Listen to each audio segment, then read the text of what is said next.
Did Dak make a mistake not signing an extension before the season? Damn sure looks that way. And I think that needs to be said. And here's why I feel this way. I don't have any questions about Dak's skills. He's going to continue to get better. Yesterday, he struggled for the vast majority of that game before he came on strong in the second half. We get that. 3 interceptions is not a good look. We get all of that. He's certainly not in the conversation right now for one of the top 3 MVP, as one of the top 3 MVP candidates like we were saying a couple of weeks ago. We get all of that. But here's why I would tell you that I think he's made a mistake. This is the reason bigger than anything else. Kellen Moore, first-year offensive coordinator, along with Jason Garrett, head coach for the Dallas Cowboys.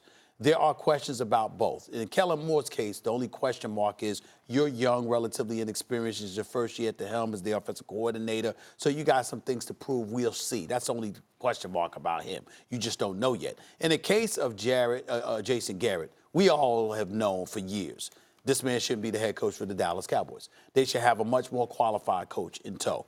A Lincoln Riley who's en route to having back-to-back Heisman Trophy winners if Jalen Hurts continues to look the way that he's been looking. That's the dude they got to go get. Sean Payton in New Orleans. The job that he is doing with Teddy Bridgewater in the absence of Drew Brees has re-elevated Sean Payton's stature as one of the great coaches in the game today. There's just no denying it. The man knows what he's doing. To make that adjustment from Drew Brees to Teddy Bridgewater and to have the Saints moving without a hiccup, you can't say enough about Sean Payton right now.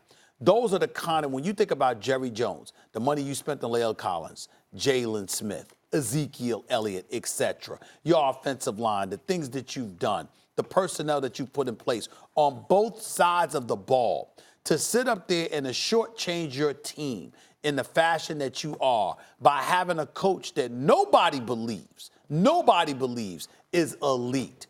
You've got to sit up there and say to yourself, if you're Dak Prescott, what kind of position am I truly in to succeed to a point where it's just undeniable that I'm worthy of what I'm asking for? And that's my thing. By the way, I don't think you can have it both ways. I don't think anyone can, and that's why my position's been correct all the time. When people are like, hey, did the Cowboys make a mistake not signing Dak Prescott already? No. Did Dak Prescott make a mistake? No. And let me explain why again.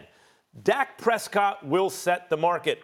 The next guy up does, and the Cowboys have clearly decided he's the franchise quarterback. Until Mahomes obliterates the market, no one sets it by much. They set it by a little bit, a tiny bit of guaranteed money, a smidge more in terms of average annual salary. So that's what he'll do. He'll beat Goff. Goff takes Wentz. He'll take Goff, and so on. And it's going to be the same number, give or take, like no matter what. So it doesn't matter if did the team make a mistake? What if Dak wins the MVP? It wouldn't raise his salary at all if he's already going to reset the market by a little. Well, what if Dak really just shows that he's not much better than he was last year? He's still getting the money, and I'll tell you why. The team has clearly set this up in the following way. We're going to isolate everything. We're going to isolate for 2 variables, coach, quarterback, and we're going to find out what's what. And they're always going to choose the quarterback. They were always going to choose the quarterback. They gave him an offensive line. They gave the 2 of these guys an offensive line, a lead wideout, a deep receiving core. They brought back Jason Witten. They signed their running back long term. They signed up most of their defense, which should be elite at least 2 levels and pretty good on the 3rd level. Like, they got everything. And when Dak, let's say, Stephen A., if they mess up, what are they going to win, 9 games? If they win 9 or 10 games, make the playoffs but lose in the first round, barely miss the playoffs, you think they're going to say, nah, you know what, young, improving franchise quarterback, take a hike, we're going to stick with Jason Garrett? They're going to get rid of the coach and say, okay, finally, we'll find out about the quarterback. He got in trouble yesterday, by the way. Who? Jason Garrett.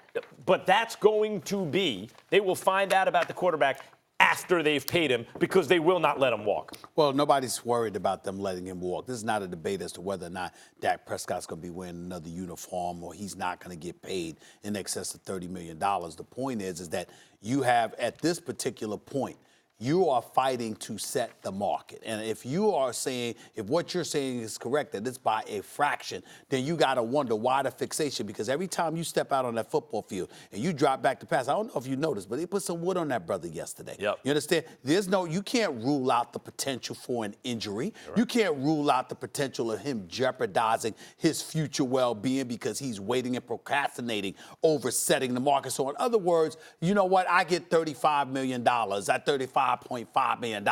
I set Should've the taken market. 32. I set the market. Okay, but excuse me, I could have signed for 33. But wait, it becomes excessively dangerous when you look at it from that perspective, particularly if you're playing the sport of football at that position. Okay, now we're having a different with the kind of wood they placed on. Now we're having a different and better argument, I believe. You're right about that. If it were me, it would be much less important to reset the market than it would be to get within spitting distance of it and get all those tens of millions of guaranteed dollars. Here's the issue. You notice the one number that hasn't been reported by anyone? Guaranteed money? What's the guaranteed money? Yeah. What guaranteed money did they offer him? So they could be like, what we offered him $30 million.